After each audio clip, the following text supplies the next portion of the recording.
think we should start because I don't know whether the traffic situation has kept people away or not, I'm not sure.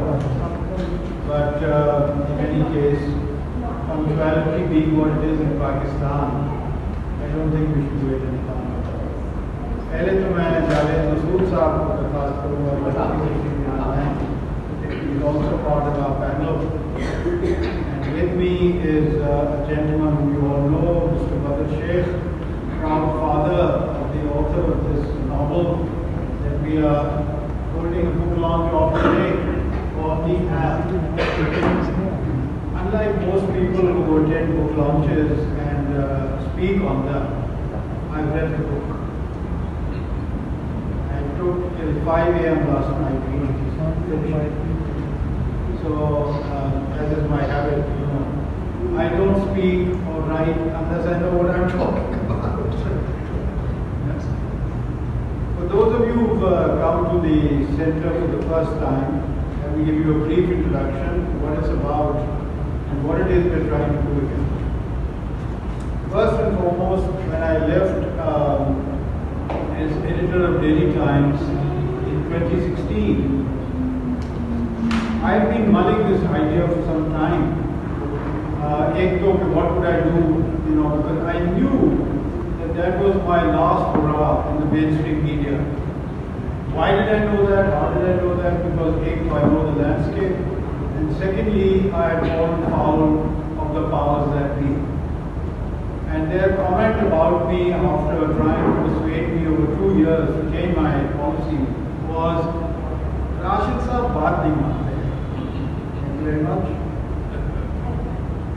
Now, if the mainstream print or other media was not now, since I had reached a certain point in my career, available, what to do? Sitting at home was not really an option.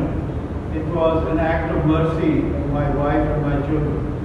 Because when I'm at home, they get really bothered. And finally they say, "Plaka get out of the house." So I thought about it for some time, and I realized that when I was growing up in Lahore, this was a city well known for its Baitak culture. The Baitaks were strung all along the Mall Road, Park Tea House, Coffee House, Shazam, Roads, all these restaurants, but it was also a part of the inner city's culture. In every mohalla, gully, thara, there was a Baitak. And many great names emerged from that, writers, poets, so on and so forth. The intellectual life of Lahore was very alive and kicking. Unfortunately, that is no longer the case. All that is history. The Baitak is history.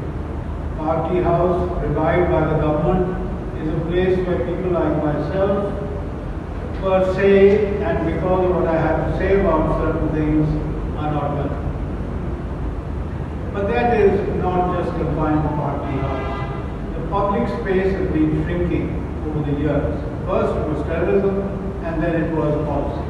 Government policy of the powers that be.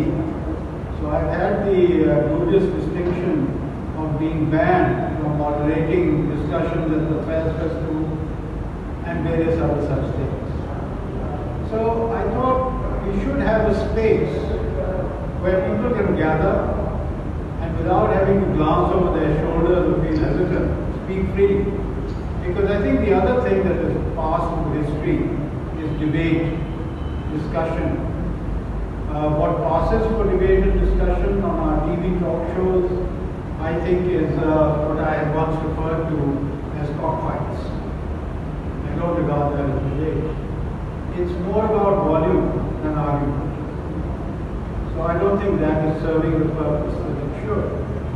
And that is reflective of a general decline in the intellectual climate of our society and in the manner in which discussion is conducted. So we thought this could be a place where people could freely exchange ideas and perhaps stimulate what is increasingly looking like a moribund intellectual culture.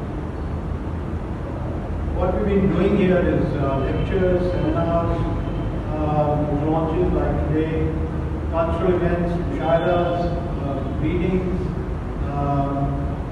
We had commemorative meetings for people who passed away because we think recovering memory and history is so important for any society. If we knock off our past, we don't understand either the present or perhaps even the future.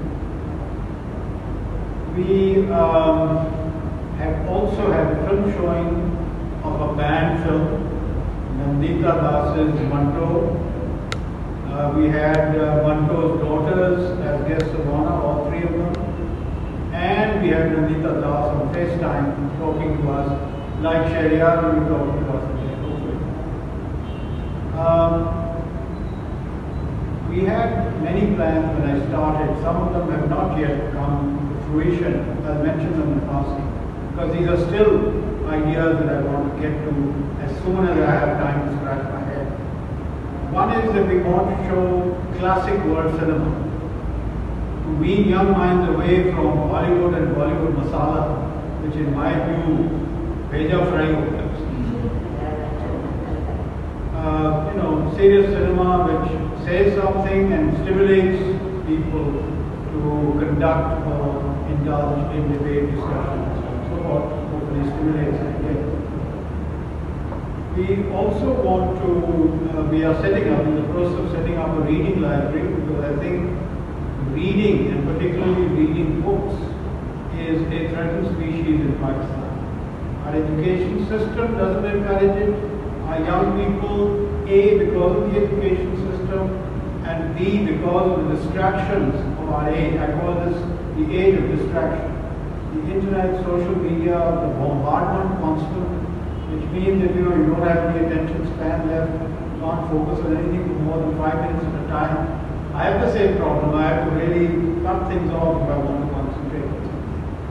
So I think the reading culture needs to be inculcated once again. Otherwise, the deficiency in our intellectual life may not be filled. We also set up an e-library to accompany it, because there's a lot of literature now available on the internet, and it can be very useful. We have a space here where you see this poster and these books lying.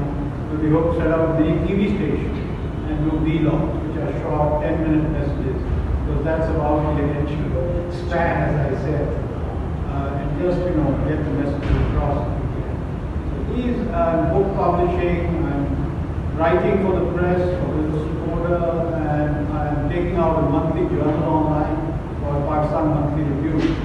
So I have more than a plate full of work here. And as soon as I said, I get time to scratch my head, all these other things, inshallah, will happen.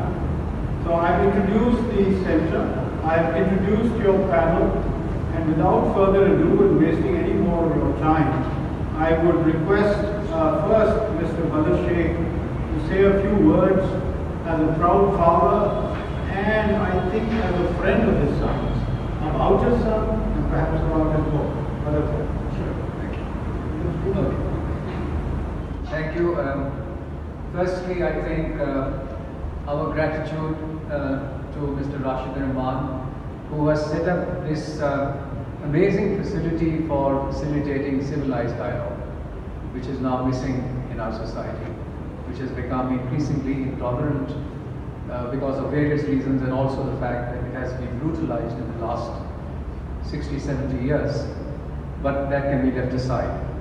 My gratitude to Javed Masood, who is a recognized academic, intellectual, speaker, economist, and much more rolled into one, and his articles have been very educative to me personally and to many other people who are looking for an objective point of view about some pressing economic issues. In particular, when he wrote about privatization process, which has now led Pakistan in a huge mess, where we are supposed to pay something to the tune of about $5 billion to some company because of the folly of certain, again, sacred cows. I remember him having mentioned that to me long time back, and that nightmare scenario has come to stay, unfortunately. Javed Masood is of course known to everybody, but I'm especially introducing him to those few young people who have ventured and have joined us, who know Shero, and who are, I think, avid readers and lovers of literature. My also gratitude to Readings, who somehow managed to get the books, Call Me Al across, even though there was this lurking fear that we will not be able to get the book because of the traffic having stopped between India and Pakistan.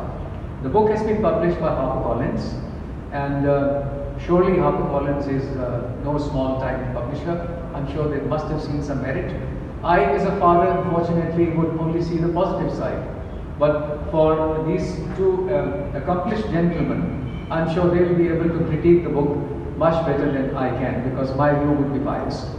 My gratitude to a very, very dear friend of mine and senior, Mr. Javed Sadiq Malik, who's here and is always been, I've always looked up to him as one of the model civil servants. To Javed Iqbal, who has been my friend for the last 40 years, and to Mr. Tariq Rahman, who's here, who's an academic and an intellectual, and whose books are a beacon for youngsters. About Sheheryar's book, I have very little to say, except for the fact that he has, whereas HarperCollins would like to call it something like something about the criminals. No, it's much more than that. It's a layered book, and frankly, in the first reading, I was not really able to come to grips with the theme. But then I asked him, I put some specific questions on the advice of Mr. Rashid Rahman to him, and I said, give me a writer and respond to these questions so that not only me, but other novice readers like me can understand the rationale for the book, the theme of the book, and also what is your take on the evolution, your evolution as a writer. And I'm so glad that that 5-page note was very helpful, and that could put Call Me Al in the perspective.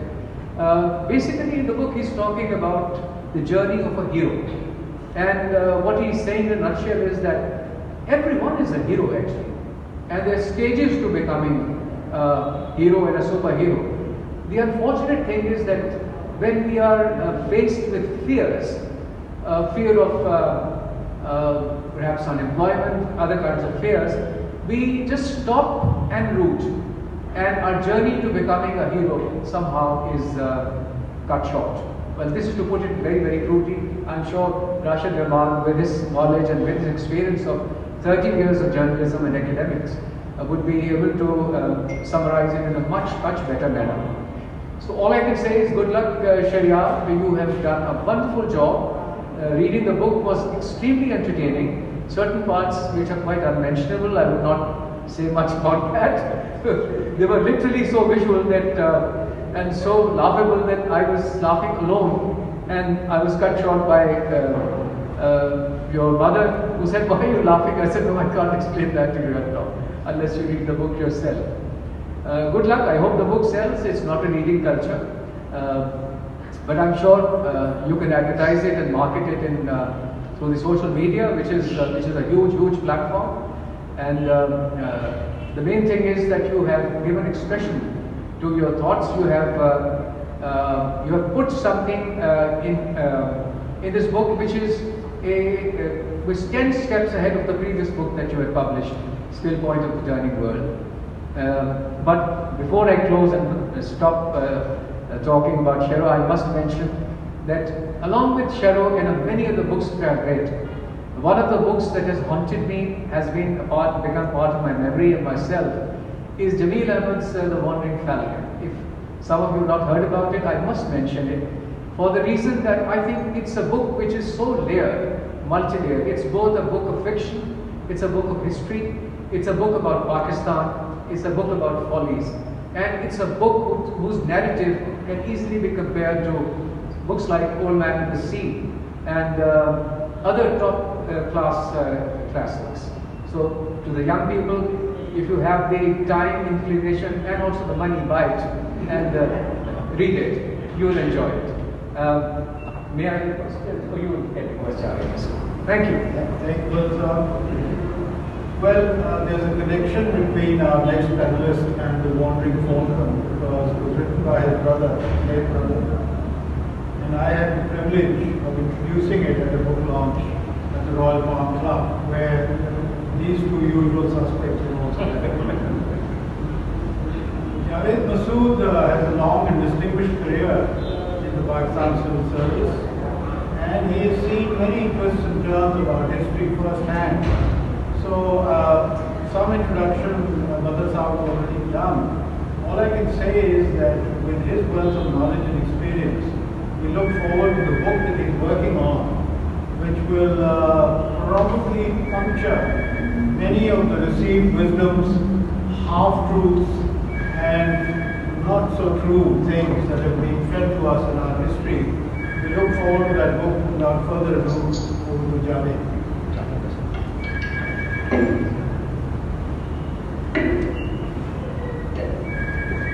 Thank you very much.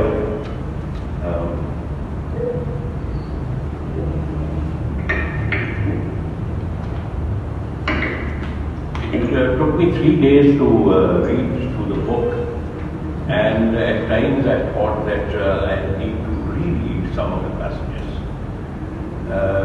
Not only because of the beautiful language that one wants to read again and again, but also some of the very seemingly ordinary but observations which have a very profound implication.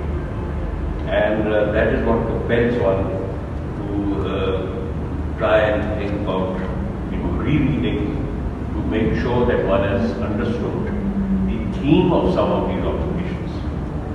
I'm impressed by the imagery that he uses, the intensity of some of the observations, and also the profundity and wisdom in some of these seemingly, as I said, ordinary observations. And I would like to take this opportunity for those who have not read the book and who directly read the book to at least share with you some of these, what I consider as very interesting observations, because they really, in a way, articulate the characteristics of the protagonist as well as the other principal characters in the book. And let me start with something which seemingly is very ordinary, but one has to think about it. And this observation is, isn't ugliness a beautiful concept?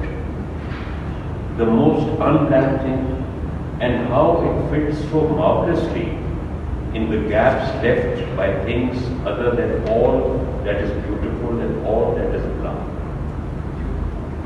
Now, let me read another passage which would sound controversial to some. And this is written at the time when the protagonist, his wife, has left him. I gave up on her and she on me.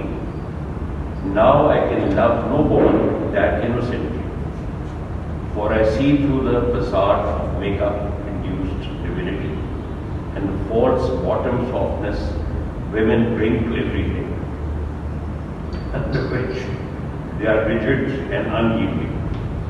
I feel an indifferent attachment to my wife and an obligatory, resentful reverence for my mother, who is not nearly close enough to death for me to feel free and familiar claustrophobic.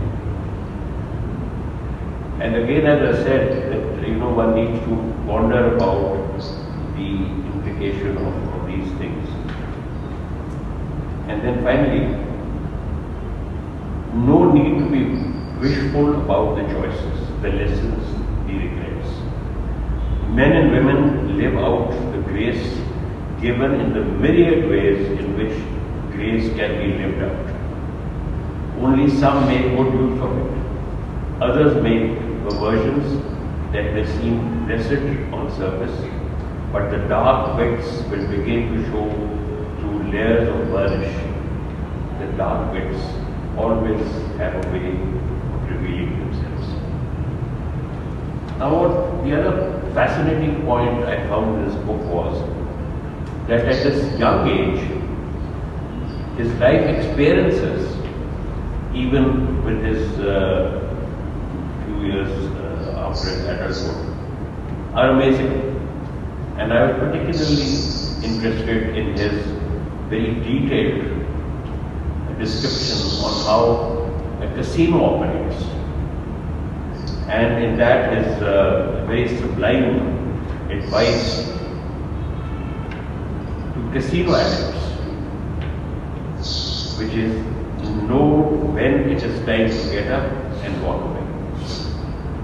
Now when I read about this, I thought that he would do his late grandfather proud. And why do I say that? Because I had the privilege of meeting his paternal grandfather, and the book, by the way, is dedicated to Sheikh Ghulam Muhyiddin, the paternal grandfather of Sheheryar. Now, he was a very special person. He was the most vibrant member of the Gymkhana Club Cartoon. He is even credited with inventing a variant of the game of Rummy, which is currently the most popular card game here. It is said that this game is now becoming popular even in India. To this day, Sheikh Saab is remembered with fondness, and some of his living contemporaries recall the times he would regale them with his stories and his wit. Now, the other thing I found fascinating about this book is the humor and the comic situations that he has created by describing weird situations. And my mother was a little embarrassed sharing some of those excerpts, but I feel no embarrassment because I found them very comical and very worthy. For example, one of the characters, which is Ned, Al's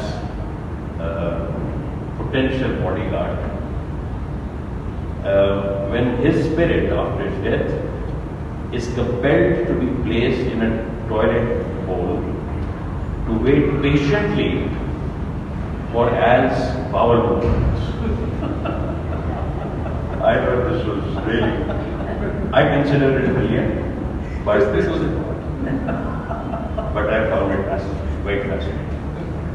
But let me get on, and these comments, should not be considered as diminishing the quality or the contribution of the theme of this book. But I would like to say that political fiction, if this is to be considered a political fiction,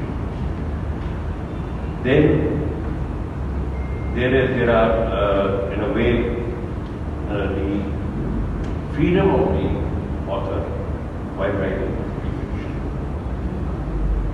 is not without restrictions.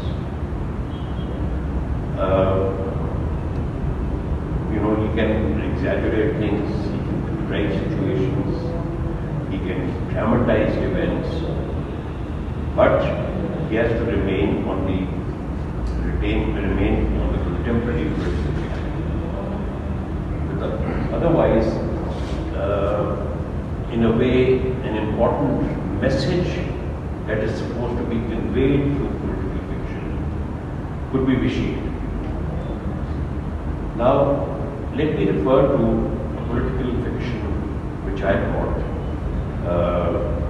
retains a freedom, a limited freedom, but at least does not in any way soften the messages that is to be conveyed. And that is Muhammad Hanif's book, Case of Exploding Minds. Now, in this case, if you look at the focal point of the message is that, and to try and judge that through the character of the principal protagonist, Al, as well as the other three characters.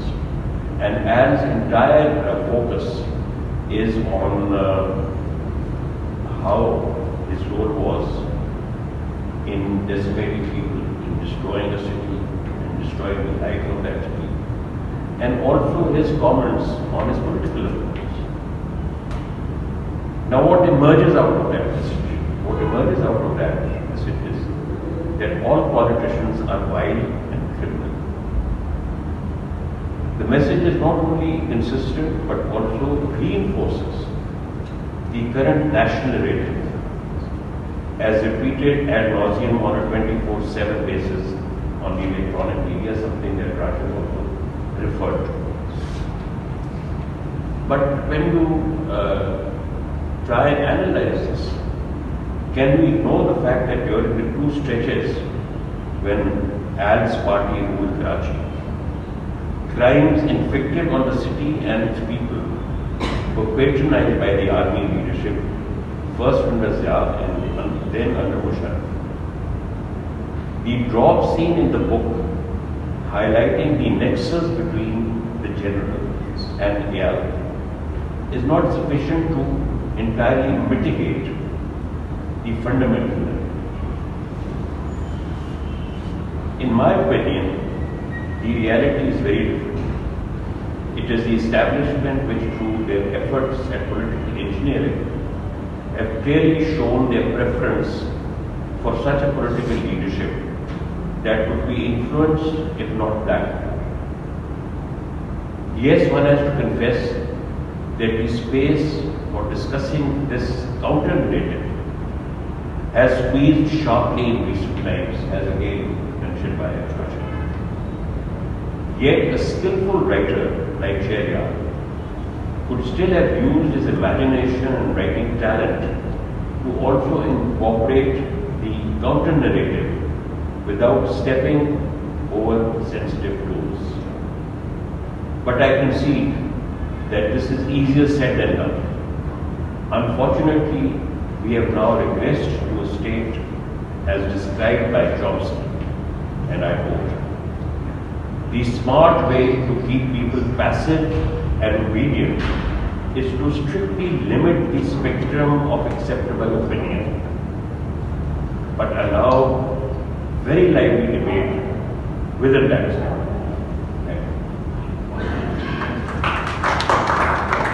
Thank you, Gary.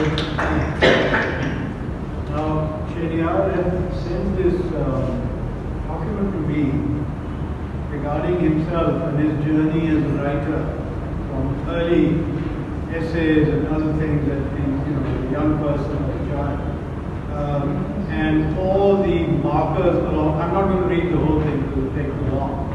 All the markers along the way, the literature that he read, the great writers that he read, the influences on him and on his style.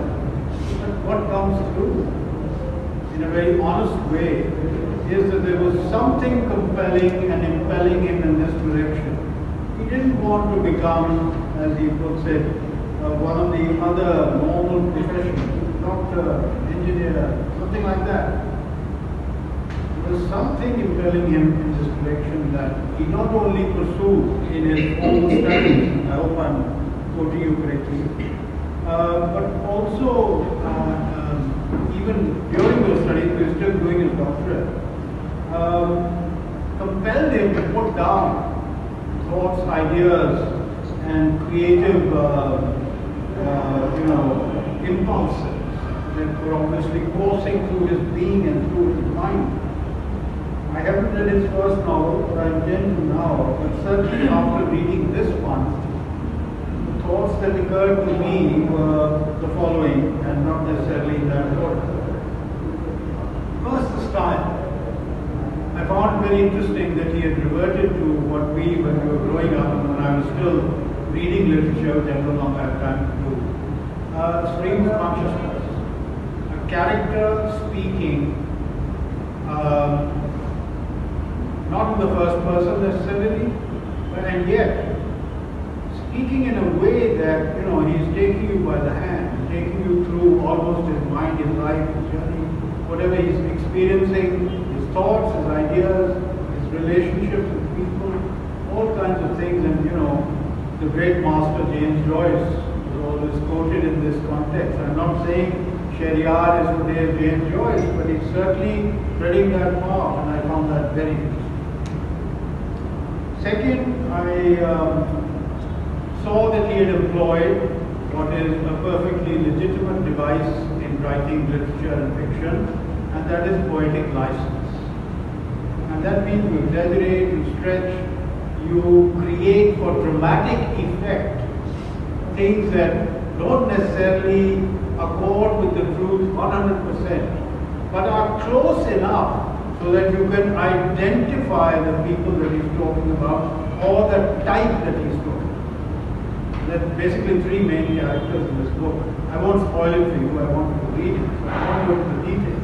But I can tell you one thing, and I think Javed already has spilled the beans when he said that Al's party was in power in Karachi. Now you all must be wondering, who's this Al whose party was in power in Karachi? Do I need to remind you?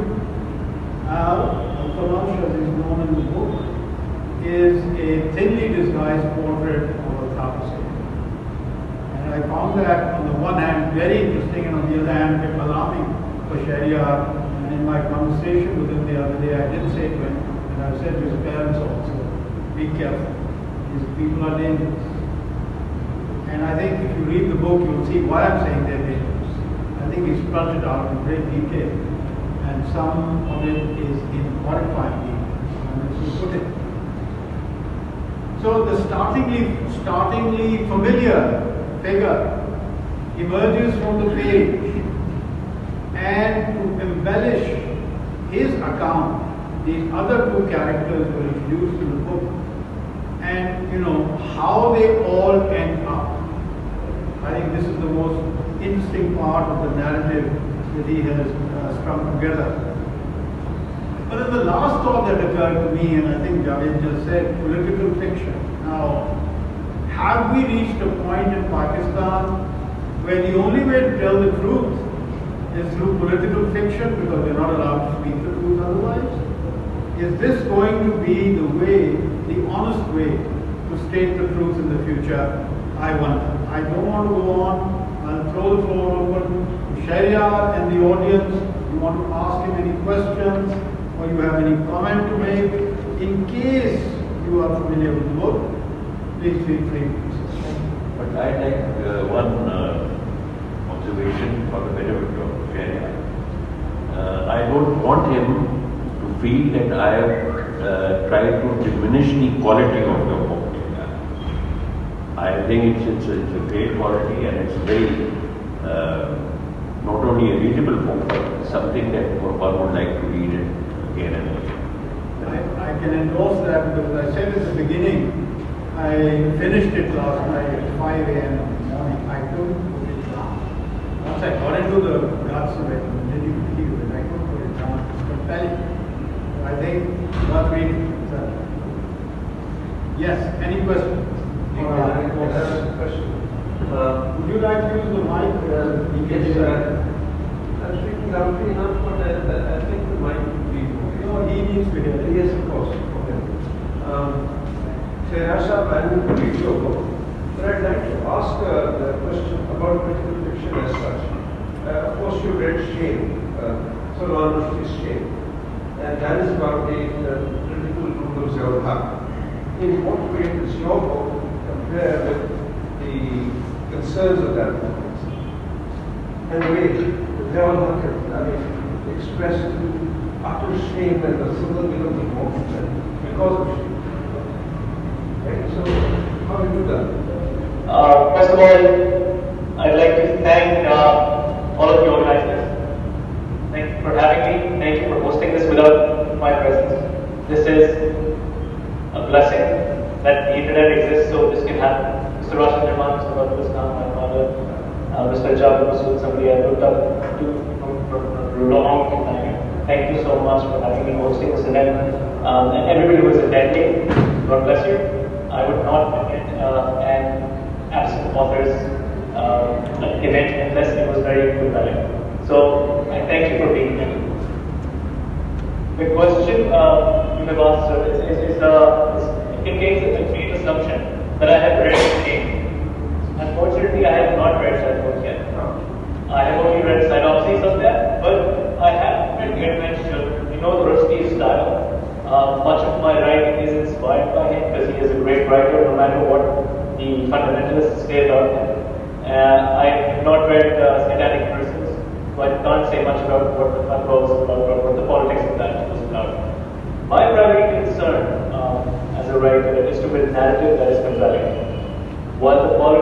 play a part in the drive the compulsion that is so relevant to our lives, especially in Pakistan. My primary concern in this book is to be honest to the characters. And in that sense, Ab, I find, is not just compelling character, but also somebody who is on his own, in his own opinion, heroic journey. He is going to make havoc in many different ways in England, where he resides in exile, as well as in Pakistan, by proxy of his people here. But at the same time, I don't find that I judge him as much as I would judge somebody I know, a politician in real life, who is affecting me in real life. For me, he's a compelling character on page, and it's very important for me to let him represent himself in that way. I hope that answers most. Thank you, yeah, that's right. Anyone else? Comment?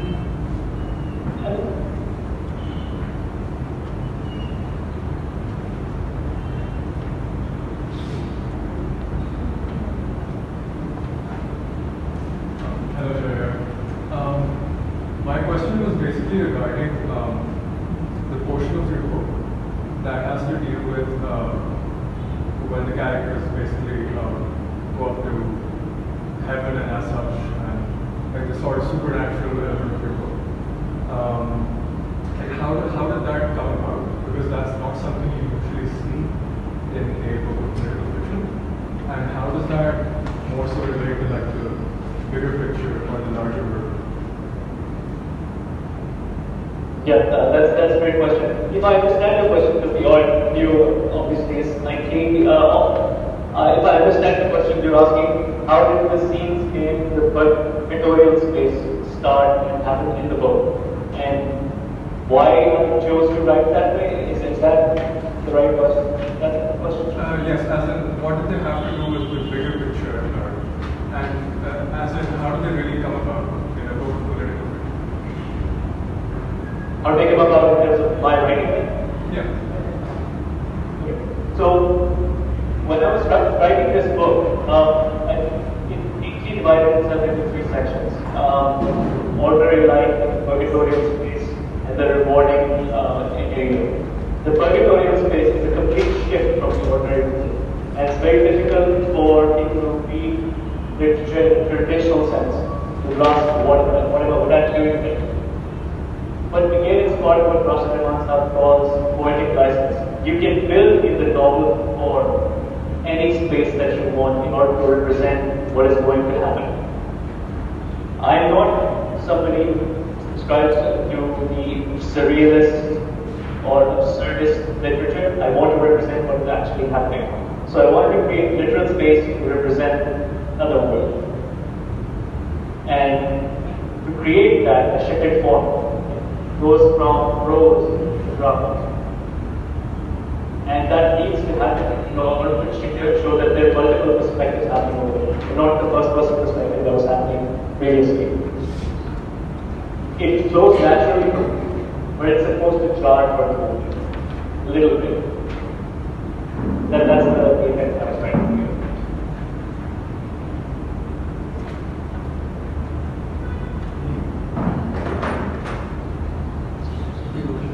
Before any other questions come up, can I say something more about a couple of things in the novel? Sure. What is yours? So my thing is, again, the first gentleman who asked the question asked one of the most important questions, like how does this book relate to one of the seminal books about politics in the region? And I want to say how much my book is in conversation with other books. All books are in conversation with other books. All literature is trying to find a space within the realm of literature. So when I create something, I'm trying to create a moment that captures a way of thinking, a way of being in the world, a way of encapsulating one life and flinging it out there so that it's in conversation with other novels, especially other novels. The novel form is a very appropriate form to capture life, because it has not just the beginning, middle, and end. It's a short story, but also contains but it also has digressions. It also has the blunt ones. The blunt ones, by which I mean the prosaic, the dull, which can also be illuminating. So in this novel, there are three lives. There are three lives being lived out, not from necessarily their beginning, but from the beginning of a heroic journey. And that's what I'm trying to encapsulate, and that's what the characters spoke to me about.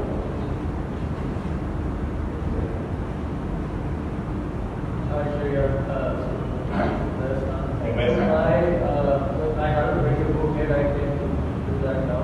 But my question is around the fact that it's notoriously difficult for Pakistani writers to make it. So how, can you tell me something about how you made it as a writer? How easy was it to make it as a writer? Good, but I wonder what to make my life thinking as a writer. Sorry? Did you ask for me, so the audio started also? Like how did you get published? That's what I mean. How did you take it as a writer? Yeah, how did you get published? That's what I mean. How does that mean though? Making as a writer? Yeah, finding an agent, getting published, becoming a bestseller, all the, all the new things. That's what I was asking. Okay, so my mission from high school onward was it was a challenging mission to do like only trophy now, right? Like Djokovic wanted to hold the Wimbledon now. Actors want, like people who want to be actors, so children who want to be actors, want to hold the Oscar. Mine was to hold the Booker. I did not want the sports trophies. I did not want the acting trophy. I wanted to be recognized for writing something that was compelling enough to reach that stage, but also not particular enough to the region, but universal enough to be accepted on the international stage. So I don't write particularly just for the Pakistani people or for the Western people. I write for story writers and story readers. One of the things that I would say that helps me in my writing journey, in my publishing journey, is the fact that I also want to constantly improve and write within different genres and different modes. I write, the first one was a coming of age novel, or the difficulty of coming of age. This one is about politics. It's about irony of politics, it's about the tragedy of politics, it's about the tragedy of heroism, and justice and righteousness.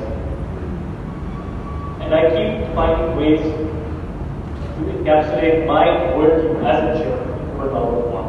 I've written, as I told Mr. Rashid Rahman, and my father already knows, I've written 6-7 novels by now. Not all of them are published, and they shouldn't be, because the first few were popular. But they were cumulative in terms of effort. They helped me to refine my writing. So the discipline of writing, wanting to capture a worldview that is constantly shifting into one moment, that helps me writing a novel after a novel, and to keep going. Thank you so much for your response. Here comes your mother. I'm going to ask you, and despite the sequence to what he's asked you, I just want to know, how did you conceive this idea of this particular novel? Tell us something about it. Okay, so quickly going to recap something that I told the organizers about as well. This is a very common question, a very important question. Why did this project come about and not some other project? I was kneeling on the floor, packing my bags to come to Pakistan for vacation. And it was in Canada, at my cousin's house. And I was packing this really large thing and trying to find a suitcase for it. It's a bassinet, but for a kid. And this sentence popped into my head. The first sentence of the novel popped into my head. It just came out of nowhere. It was a gift, I feel. The sentence goes something like, I don't remember it exactly, but it just clicked in my head. People live up their own ass. Most people live up their own ass. People are encapsulated within themselves and they don't reach out to other people now. So that, and then finding that thought very quickly with Ab. a character sitting in a pub and a reporter coming to talk to me. And as letting the reporter directly talk to that, people live up their own ass. Are you like most people?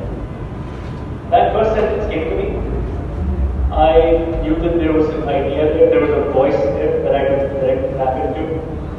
And I lived with that voice. I lived with that while I was vacationing in Pakistan. I went back from Pakistan and I started writing drafts about it, different chapters, snippets from there. And when the politics of it, the heroic strands of it started coming together, I knew I had something that was different from the market's like usual novel, the basic novel, but also something very entrenched within the region as well. We fear the politicians. We hate the politicians. We want them to partner, while at the same time not letting the ordinary in us become something extraordinary by going through the heroic journey. We look to messianic characters and judge them while expecting them to do something to us while not doing enough ourselves. So that thought, it can form one strand, and the political strand was the second one, and the third strand came up as a comic relief as well as something that does not follow the religion, but still does, in a very ironic way. Thank you, Sheheryar. I have a comment to make regarding the question that was asked by the young man there. I know that writing, and particularly books, novels, whatever form they are, is a lonely and very difficult task and requires the kind of discipline that those who have not been through the experience cannot even imagine. Whether you're feeling like it on the day or not, if you don't sit down and go through your hours of writing, drafting, whatever it is you're doing, you'll never see the end of the project. I know that. So, in answer to your question, I would say on behalf of Sheheryar and all writers, particularly of books, persistence. It's a lonely profession. There's nobody with you. You're with yourself. And you have to have the discipline to be able to sit down and put down your ideas and your thoughts and the characters under whose skin you're trying to get and bring them out into the light of day on the printed page. So I know it's a very difficult task, and I know it's a very lonely, sometimes tedious task. And then, you know, there are writers and writers. Some are far more fluent. They don't need redrafting to the same extent as others do. Some have to labor again and again over the same ground in order to bring it at least into the form of an acceptable manuscript that can be sent to a publisher. And then I think what people underestimate, and I'm not promoting my profession here, is the role of the editor. I've edited some books for Oxford University Press. And although my editorial touch is light, because I respect the writer, they are trying to do. But let me tell you that if there is a flaw in any book you read, whether a work of serious, non-fiction or even a work of fiction, then far more than the writer you need to blame the editor. So they have done their job properly. So I think this is it's a two-way process. It's not like the editor just can do what he or she likes. No, usually the way it's done is there's a discussion with the writer when changes are suggested. And it's not without the consent of the writer that those changes take place. Sheheryar, I don't know if I'm describing the process accurately or not. Please enlighten us. Thank you. May I make another one? Yeah, please. You see, in order to whet the curiosity of those who haven't read the book, let me also highlight another very important aspect that has been mentioned in this.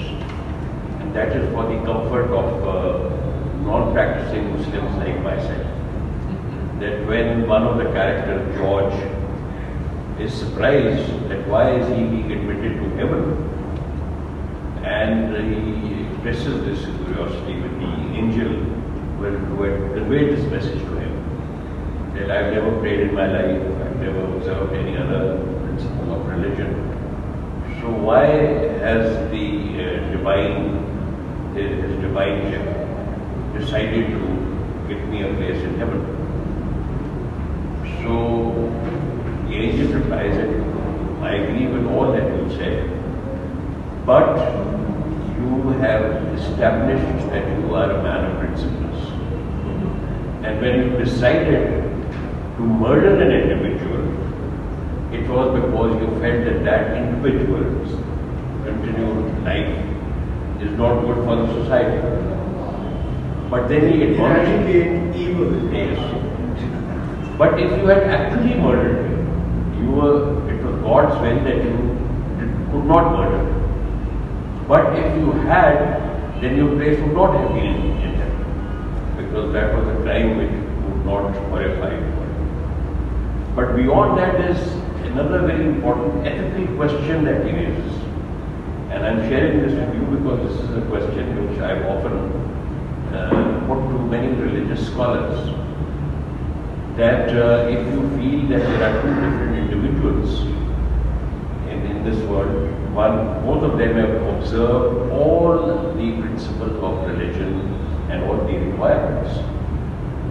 But one has done it by living in poverty, and the other has conformed to that, all those principles, while living comfortably.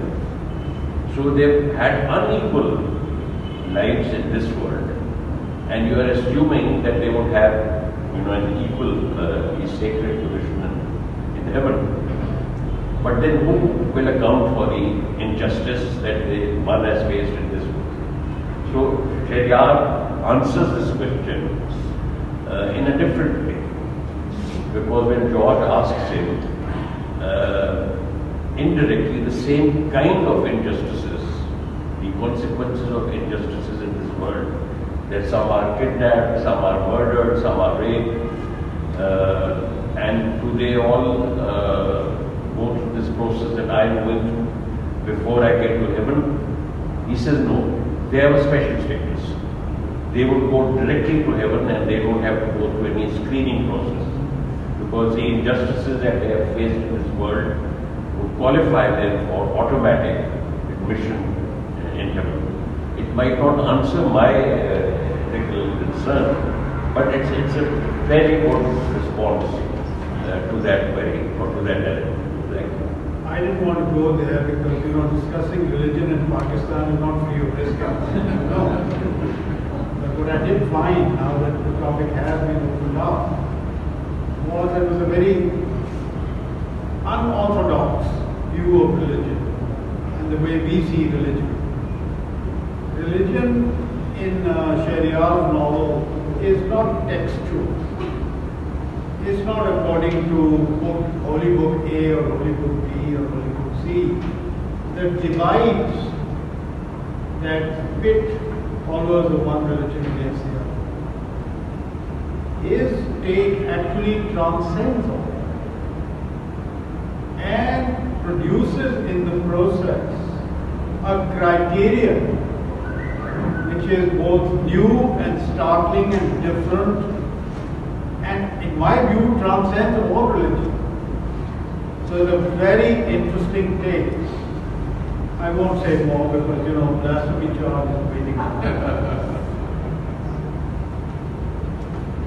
Anyone else? Sheheryar, would you like to say a few words before we break for tea? I think you're doing an excellent job. Everybody is asking the right questions and answering in the right restrained way. I'm enjoying the discussion even while I'm listening about the book, because it's always different when it is the reader's mind than it is in the writer's mind. Even myself being the first reader, I actually don't have a copy of my book yet. I'm still expecting it in the mail, but I will read through it again. I think I'll read it in a very different way now that I've been through this discussion. What is your opinion with that aspect? Sure, I have a small footnote to add to what is being said. But the thing that I'd like you to elaborate is, if you say this Maha journey is not a quiet book. You say it's not a quiet book. It's about the noise of power that echoes in one's head. It's about ego and justice and demanding what's right. And further, for most of us, what is what is rightfully our way. And that's what this book is about. Now, I think this is a very, very telling comment on the way our society has evolved. Because I think this, what is rightfully our way has become the way of those who are very powerful and those who are sacred and on whom you can't comment. So I think in a sense, this political thriller is also opening a window into understanding the kind of descent we have seen of our society into a rather polished society, because it's becoming the society where right is what is rightfully our way of the powerful. So I think it's a very very good book that in that sense from my point of view. I just add a corollary to that. The end of the book, despite all that you have written about, just reserves and justice and all the rest of it, in the case of the main character, arguably, despite what you call the hurt that is eventually inflicted on him, and I won't reveal what it is, spoil the book for others, but in spite of that hurt, I don't think he got his just deserts, and you hint at the fact that in fact he overcomes all that was in his power and achieves perhaps his great ambition.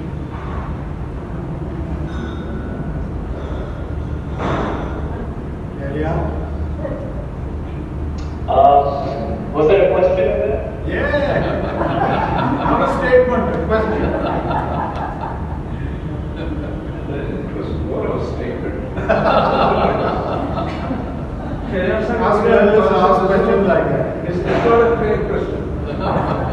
This is your prerogative. So the world is not a fair place, and what's justice? There is no such thing as justice. That's the answer. You agree with that, Sheheryar? Justice from an absolute perspective is something that's going to be very different from what we understand by it. Exactly. So that's something, one of the things that I wanted to portray about, especially GGGJ's life. His justice is very different from what he expected even himself. And he was not ready for it. Even the positive parts. He was not ready.